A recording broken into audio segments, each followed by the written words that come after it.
Wow. It's like to me, it's like a top.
Nope. I'm not gonna make an announcement. Live stream.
Before we commence, I understand that there's been an application by the media for the certificates that were recently tendered. And as I understand it, Dr. Freckleton has an application in that regard. Dr. Freckleton? I do, Your Honour. Can I just, what is the exhibit number? 28. 28, I think. Yes, Dr. Freckleton. As Your Honour knows, those certificates have come by a circuitous route to the attention of the court. I'm not in a position yet to know whether they are legitimate. They may be, they may not be. I need instructions. I need to ask appropriate people to investigate so as to identify whether they are concocted, whether they've been tampered with, or whether they're completely as they appear to be. In those circumstances, in my respectful submission, those documents should be marked for identification for the moment, but there should be there should be a non-publication over them until such time as a matter of fairness, we're in a position to know whether they are what they purport to be. That will not take long, but it will take, I can't get to the bottom of the situation this afternoon. The issue is extremely sensitive, may be contentious, it may have significance or it may not, but in view of their ambiguous status in terms of their legitimacy, it is my submission that the unit within the police force ought to receive the benefit of a non-publication order until those matters can be inquired into, and up to the point of time where I can be given instructions as to the situation relating to them. So I've asked to be given a copy of them so that those inquiries can commence to be made at this day. So which provision under Section 43 of the Coroners Act are you relying on?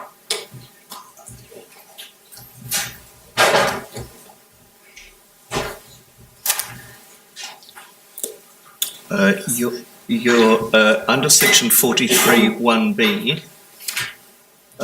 you are obliged with respect to order that evidence given at an inquest not be published if you reasonably believe that to publish it would be contrary to the administration of justice. My submission, that is the situation here, because the status of these documents is so unclear.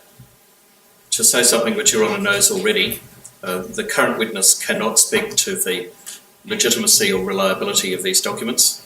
He has been given them allegedly by some other person, so the situation is purely hearsay.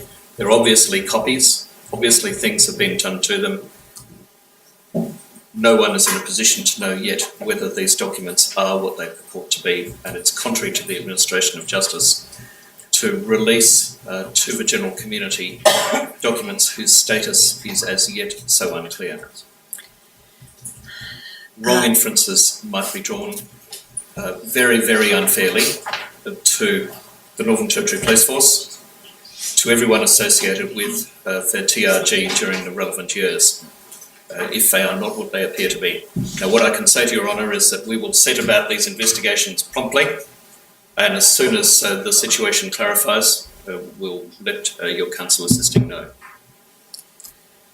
Dr. Dwyer, there is some force to that argument. Yes, Your Honour, I certainly think that in respect of the images are inflammatory and hurtful, and so there's a sensitivity around them, and there are on a number of bases that might be contrary to the administration of justice to release them. The nature of the certificates may well need to be described regardless of whether they're authenticated though, and so Your Honour may wish to distinguish between the images themselves, which I agree with respect to Dr. Freckleton should not be distributed, and a description of what is on the certificates. To some extent, Mr. Bolton has already described the contents of those certificates, so that they might well be shown to the media who are here so that it can be accurately reported on. I do, with respect, support Dr. Freckleton with respect to not distributing the images until there's a further opportunity to investigate the source. Excuse me. I think, and Your Honour seems to Coleridge suggesting the argument, and it's consistent with what I've said earlier, that Mr. Bolton was dealing with these certificates on the run as they were being produced, but he did, with no disrespect or criticism, describe them onto the record. And effectively, the cat's already out of the bag, and my respectful submission is that the media who are here now should have the opportunity to look at them and determine whether or not that description is accurate, and might report on a description of the certificates. If they're not authentic, and then that will be an important part of the evidence going forward too. And if they are authentic, then that needs to be ascertained. Your Honour, in my submission, these documents should be described at this stage as purported certificates. I'm in no position to concede that they're actual certificates. They're pieces of paper that have been produced from a witness who has no primary knowledge of them or their legitimacy or otherwise at all. So they're purported certificates. And in my submission, some descriptions have been given by our learned friend, but it should go no further than that, because to go further is to arrogate to them a legitimacy to which as yet they are not entitled. So in my respectful submission, they should not be given to anybody yet. The day is not far off where if there is any confirmation as to their legitimacy, we will withdraw our application. In my submission, it is premature for them to be given to anyone as yet when they are no more than pieces of paper that could have come from anywhere or have been produced in any circumstances. No one in this court, the witness in the box included, does not know. So in my submission, you should make a non-publication order in respect of them for the present, under 43(1)(b). Does anyone wish to be heard, else wish to be heard? Yes, Mr. Bolton? I oppose the application.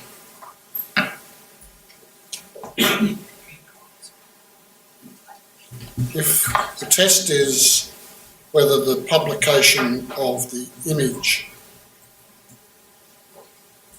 is contrary to the administration of justice, none of the arguments that have been presented so far in respect of the application demonstrates how the publication would be contrary to the administration of justice.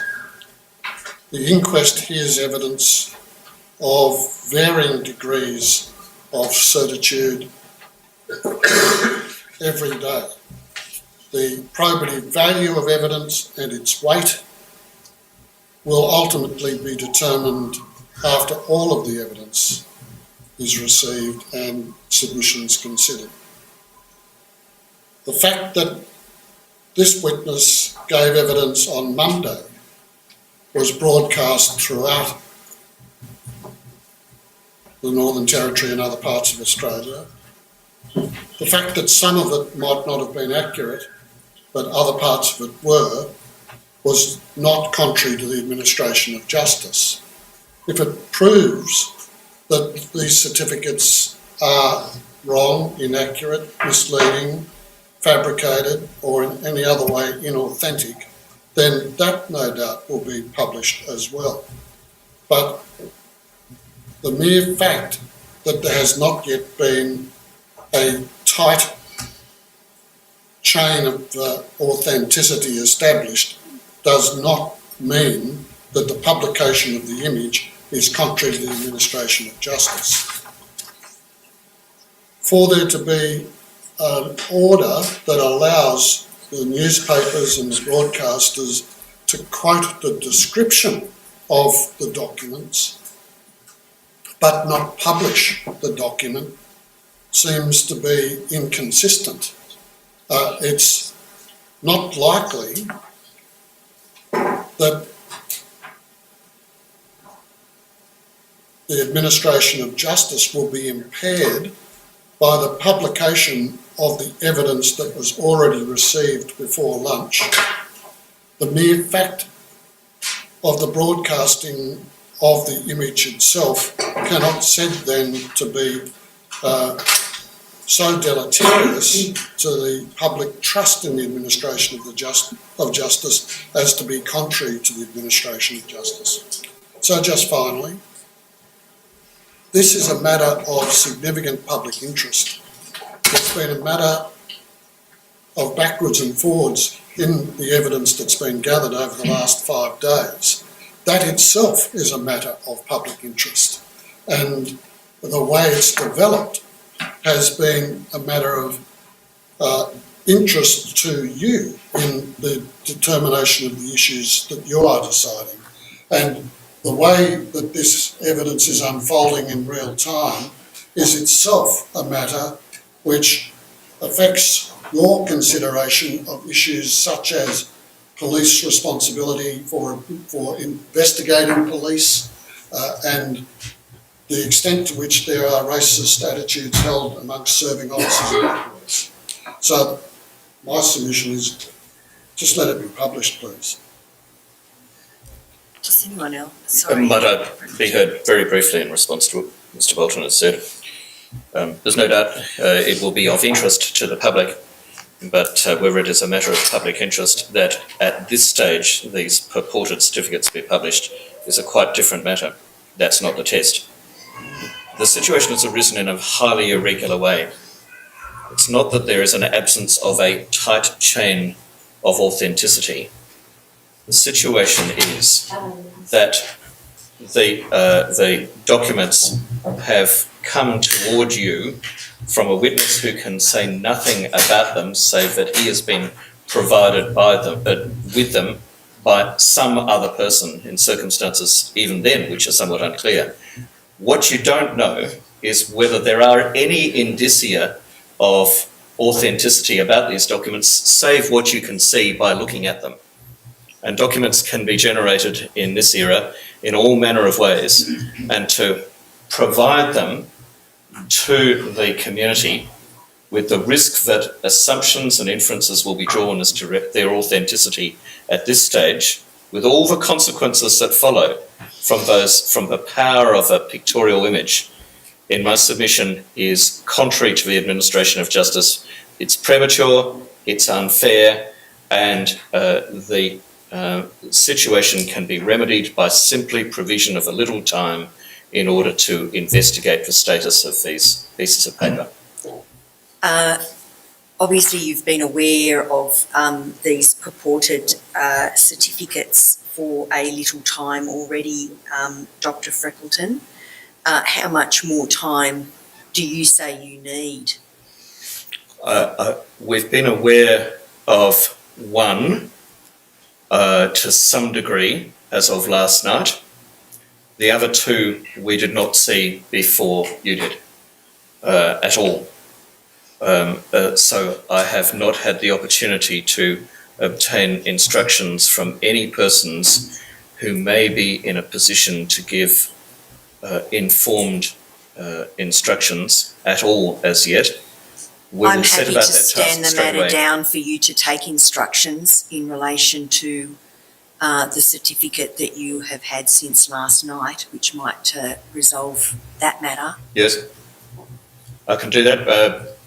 We'll do the best we can in the circumstances, Your Honour. I note the time. Yes. We will not be able to complete Mr. Rolfe's evidence today. No.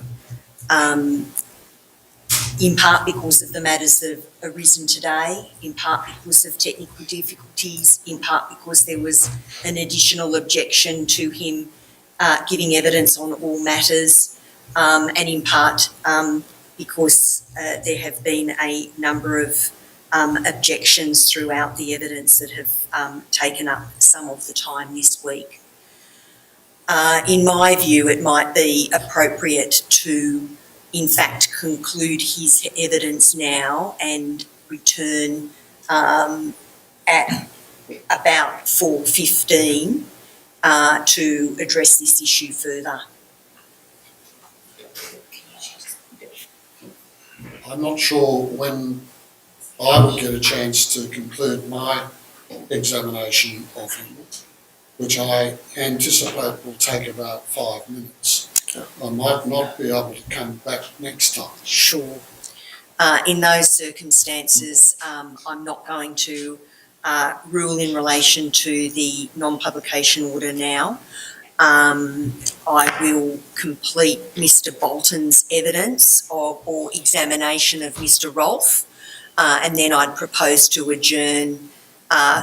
We also have received, additional evidence today that we just have to manage administratively as well. So in that regard, Your Honour, just to take the mystery out of that, might I just note, and in fairness to Mr Rolfe particularly, that an email was received by the Coroner's Office from a former Northern Territory police officer, long-standing, relatively recently retired. I have no evidence to suggest any connection to Mr Rolfe or that Mr Rolfe has been in correspondence with him. That correspondence is copied into at least one other person, and it asks at the moment for anonymity but offers further evidence for Your Honour and an indication that he would be prepared to give evidence of summons. And in that email, he corroborates to a significant degree, at face value, some of the evidence that Mr Rolfe has already given. So that will have to be investigated. We accept that, Your Honour. There's a related matter which I should like to raise with you. You will recall that Mr Rolfe made an allegation against a Commissioner of Police, and you have granted an interim non-publication order in relation to his allegation. That matter was taken up immediately by the Office of the Independent Commissioner Against Corruption, who was watching the proceedings via live stream. Mr Richards has conducted an investigation into the matter and has now determined as follows. He cannot say whether Mr Murphy made the comment alleged, nor can he determine the circumstances leading to Mr Murphy's departure from a restaurant in the order of a quarter of a century ago. He has decided that it is not in the public interest to investigate further given the conflicting versions of events arising from his investigation, Your Honour, and the fact that this incident occurred, as he puts it, at least 21 years ago, if at all. He says he has closed his investigation, and we understand, Your Honour, that he has sent this letter to you this day. In the circumstances, we ask that, in the interests of transparency, we ask that you take off the non-publication order, and we are content for the letter which we understand has been directed to you to go onto the inquest file. And those instructions come directly from the Commissioner of Police.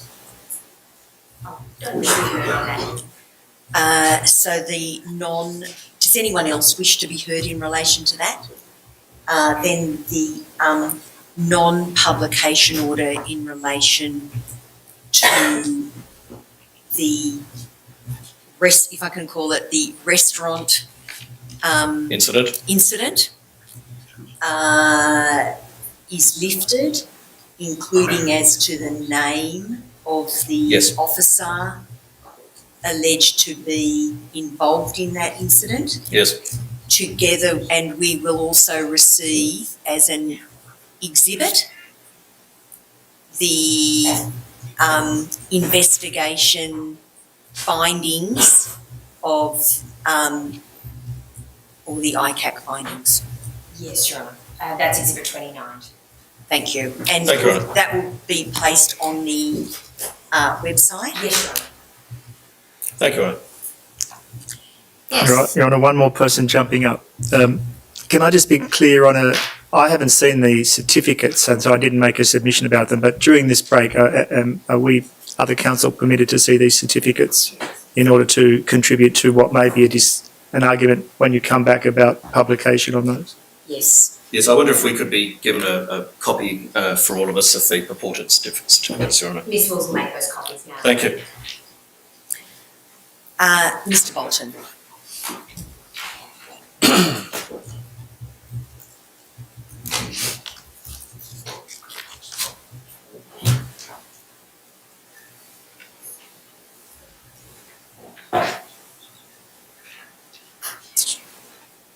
in the hours after the shooting,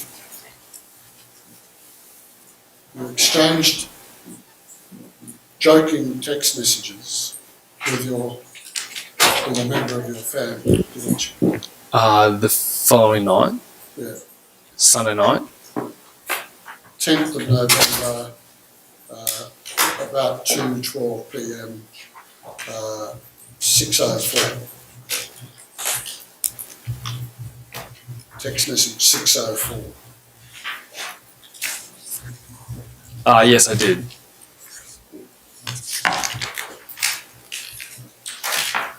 You said to some members of your family, are you guys going to an Indigenous art auction tonight?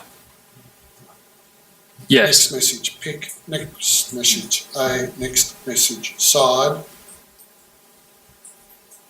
And then a little after that, you sent a message. No, all good, just joking around. Correct? Correct. You were joking. Correct. It wasn't a very good joke, was it? That's an example of dark humour at a time when the Black Lives Matter situation was riling up. That's definitely an offensive joke. That's an example of dark humour. Maybe in an attempt to ease their minds of the stress of my situation, but yes, I agree with you. It was a racist joke. Correct. And in a sense, it wasn't all in jest either, I suppose. It really had become, by that time, an us versus them issue, right? Unfortunately, that is part of the timing and the society that we are in and that we were in at that time. I agree that it did become seemingly an us versus them situation in aspects to not all people, but there was definitely a aspect of that, yes. The way you saw your position when you were charged was it was a false charge, correct? I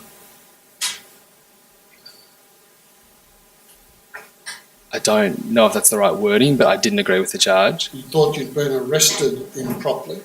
Correct. You thought that your particular personal profile had contributed to the decision to charge you, did you not?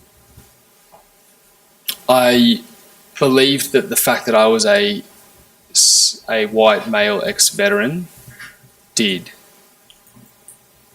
As you said to Ms. Shorten in that interview,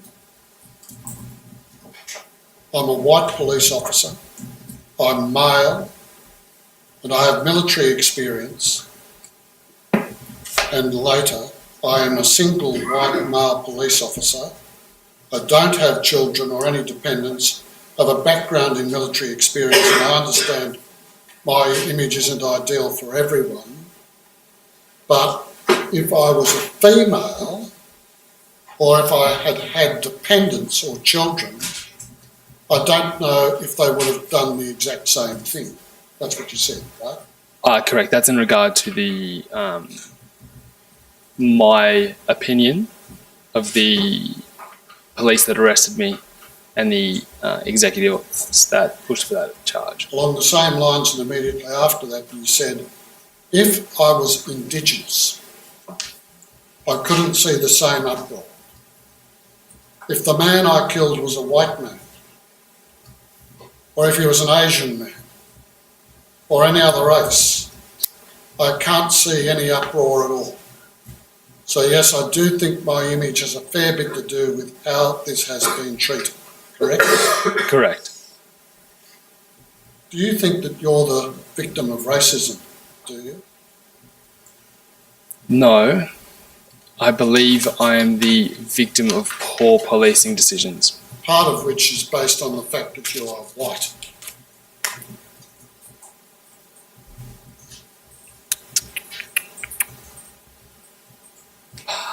Part of that, it has to be looked at as a larger picture. I think you have to look at the bit more of the forest rather than the tree. This is a But- large part of the forest. The race of myself Yeah. and of Kumanjayi, I Yeah. believe, was taken into account. Yeah. So you think the racist action, as opposed to racist words, the racist action in the evidence that's been received so far was the fact that you got charged. Is that right? I have never thought of it in those terms that I was a victim of racism.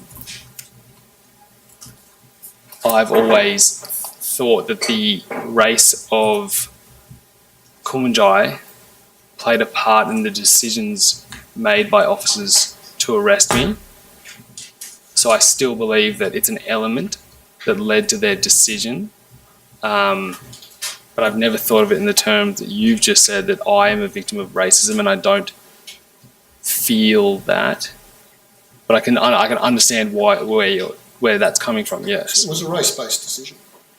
I believe there was an element of race that led to the decision Okay. in the minds of the detectives and the executive. Sure. Thank you. Given the other matters that we still need to attend to this afternoon, I'm proposing to conclude Mr. Roth's evidence for today. There are administrative matters to deal with later today, but in relation to the receipt of any additional evidence and the completion of Mr. Roth's evidence, I am going to adjourn the matter, I think to the 29th of April.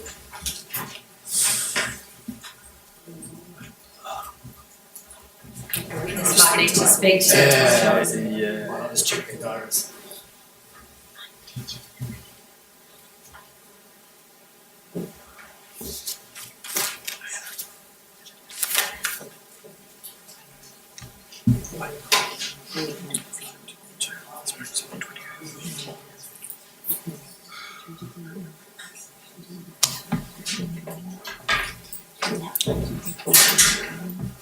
We can manage that data.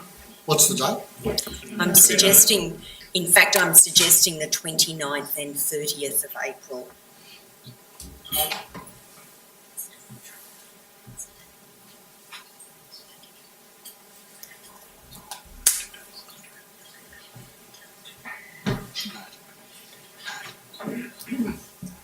Are there alternative dates available?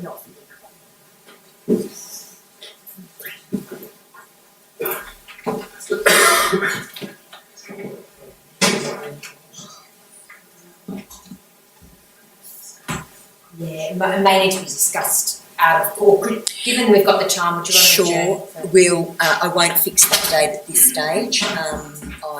We can address that as part of the other matters that we need to address in relation to applications and the like. I propose that we then adjourn for half an hour and we'll come back.